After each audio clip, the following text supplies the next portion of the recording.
Welcome to Penrose Learning, where we make understanding easy. You start by collecting the precise materials you need. This reduces noise and speeds results. Once signed in, import 3 key files into a new project and give them clear names so queries match content. Make sure permissions allow Notebooklm to read the documents, otherwise it cannot synthesize answers. Begin with a focused prompt, ask for a summary of specific pages or a reading plan. This first action approach gets you immediate, usable output and avoids vague, unhelpful replies.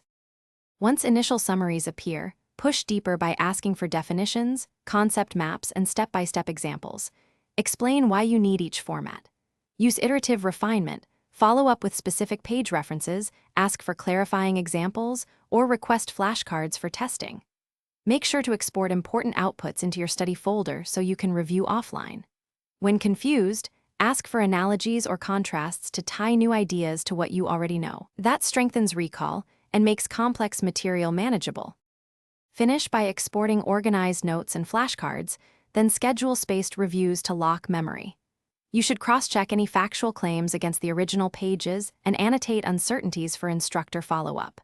If Notebooklm gives vague or incomplete answers, reprompt with exact page ranges, quote passages, or demand examples and step-by-step reasoning. This constrains the model and improves precision.